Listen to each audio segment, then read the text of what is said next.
காரணம் என்பதற்கான தன்னுடைய கருத்தை பேசுவதற்கு திருமதி யோகேஸ்வரி அவர்களை அன்போடு அழைத்து மகிழ்கிறேன். வாங்க. போன வருஷமே இந்த மேடையில பேசிய பேச்சாளர். வணக்கம். குழந்தை வளர்ச்சிக்கும் முன்னேற்றத்துக்கும் உதவுவது சமூகமே என்று பேச வந்துள்ள என் அணி பேச்சாளரே, எங்களுக்கு எதிராகவே பேச வந்துள்ள எங்கள் எதிரணி பேச்சாளர்களே, எதிரிகள் இல்ல எங்கள் பட்டிமன்றத்திற்கு அழகு சேர்க்கும் எங்கள் நடுவர் அவர்களே, இன்னொரு வாட்டி சொல்லுங்களேன். எங்கள் பட்டிமன்றத்திற்கு அழகு சேர்க்கும் எங்கள் நடுவர் அவர்களே, இன்னொரு முறை சொல்லுங்க. இப்பட்டிமன்றத்தை காண வந்துள்ள நம் அக்னி வளாக மக்களே அனைவருக்கும் என் முதற்கண் வணக்கம். உங்களுக்காக ஒரு இருவரி கவிதை. உதவின்னு வந்தா நீங்க ஒரு நண்பேண்டா, உதவின்னு வந்தா நீங்க ஒரு நண்பேண்டா, இனிக்க இனிக்க பேசுவதில் நீங்கள் ஒரு ஸ்வீட் வேடா. நம்ம அக்னி வளாக மக்களை போல் இந்த உலகத்தில் யாரும் உண்டா?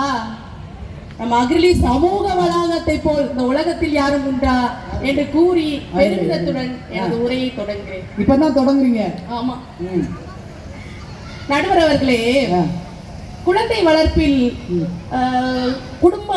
குடும்பத்துக்கும் ஊசிக்கும் ஒரு ஒற்றுமை இருக்கு, உங்களுக்கு தெரியுமா? தெரியாது, சொல்லுங்கம்மா. குத்தி குத்தி காட்டுறதும் கோர்த்து விடுறதும் தாங்க குடும்பம். இதுல குடும்பம் ஒரு கதம்பம் கோவில் அப்படின்னு ஒரு பூக்காரங்க மாதிரியே பேசிட்டு போறது. குடும்பம்னாலே குழப்பம் தாங்க. அதாவது ரயில் போன பிறகுதான் தண்டவாளம் தெரியும், ரயில் போன பிறகுதான் தண்டவாளம் தெரியும். இவங்க கூட பழகி பார்த்தா தானே இவங்களோட வண்டவாளம் என்னன்னு தெரியும். ஐயோ, யாரையோ மனசுல வச்சுட்டு பேசுற மாதிரியே இருக்கு. யோகிக்கு மாமியார்லாம் இருக்கா?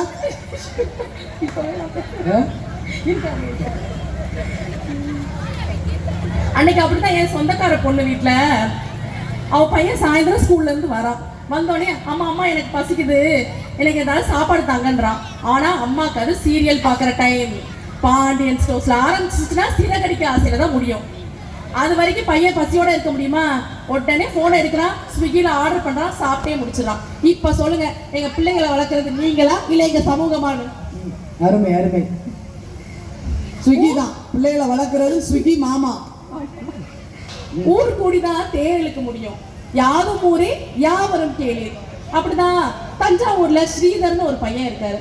அவர் வயலுக்கு போற வழியில 6 குழந்தைங்க குளத்துல தத்தளிக்கிறத பாக்குறாரு. அவருக்கு நீச்சலே தெரியலனாலும் உடனே போய் அவங்களை காப்பாத்துறாரு. அவருக்கு அவார்டும் கிடைக்குது. அவர் குடும்பம் வந்து காப்பாத்தணும்னு நினைக்கலையே. உனக்காக வாழ்றேன்னு நிறைய பேர் சொல்லலாம், ஆனா உன்னால வாழ்றேன்னு ஒருத்தராக சொல்லணுங்க.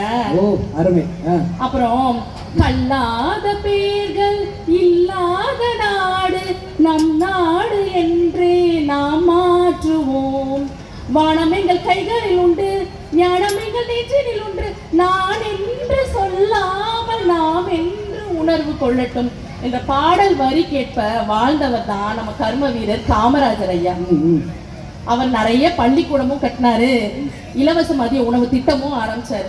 அவர் மட்டும் குழந்தை வளர்ப்பில் குடும்பம் தான் முக்கியம் நினைச்சிருந்தாருன்னா இந்நேரம் வேர்வை தண்ணி தான் வீட்டுல விளக்கு ஏத்தணும் இன்னமும் நம்பிட்டு இருந்திருப்போம். அப்புறம் நண்பன் கிட்ட ஒரு பண கஷ்டம் மன கஷ்டம்னு போய் கேட்டா உடனே நமக்கு ஆறுதல் தருவாங்க. இதுவே குடும்பத்துல சொன்னா நல்ல ஊமுக்குத்து குத்துவாங்க.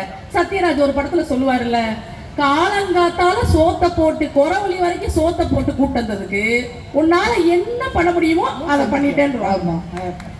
சரி, ரஜினிகாந்த் வந்து எப்படி சூப்பர் ஸ்டார் ஆனாரு? எப்படி ஆனாரு? அவரோட ஃப்ரெண்ட் என்கரேஜ்மெண்ட்னால தானே.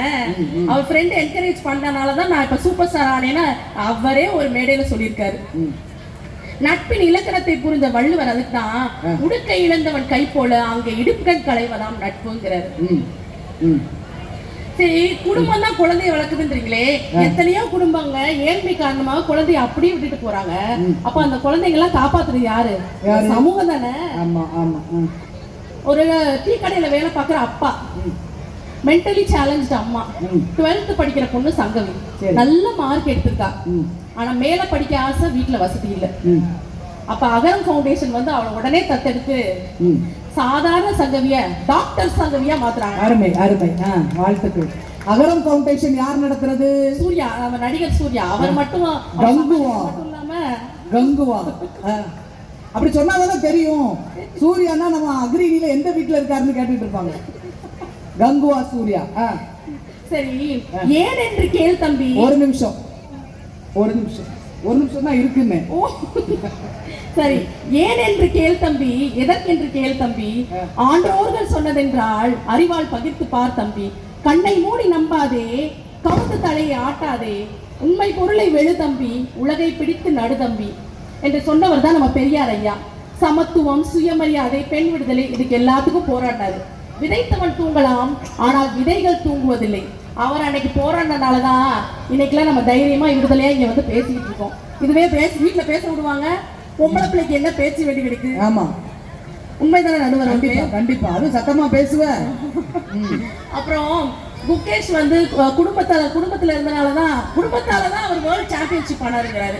சரி, அப்ப ட்ரெயின் பண்றதுக்கு கோச் யாரு வீட்ல இருந்து வந்தாங்க? அதானே.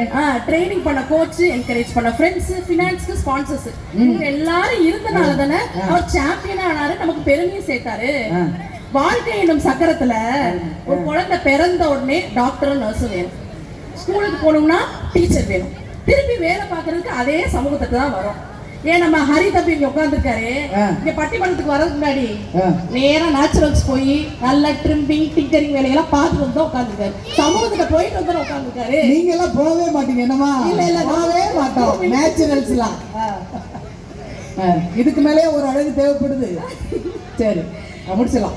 வேப்பெண்ணா கசக்கும், விளக்குனா சுடும், விழுந்தா வலிக்கும் வேணா குடும்பம் சொல்லலாம். காணா கருப்பட்டி வானா வாயில போடுன்ற மாதிரி டக்குன்னு குழந்தை வளர்ச்சிக்கும் முன்னேற்றத்துக்கும் உதவுவது சமூகமே என்று கூறி எனது உரையை முடிக்கிறேன். எங்களுக்கே சாதகமாக வழங்குபடி கேட்டுக்கொண்டு நன்றி. நன்றி, வாழ்த்துக்கள். சரியா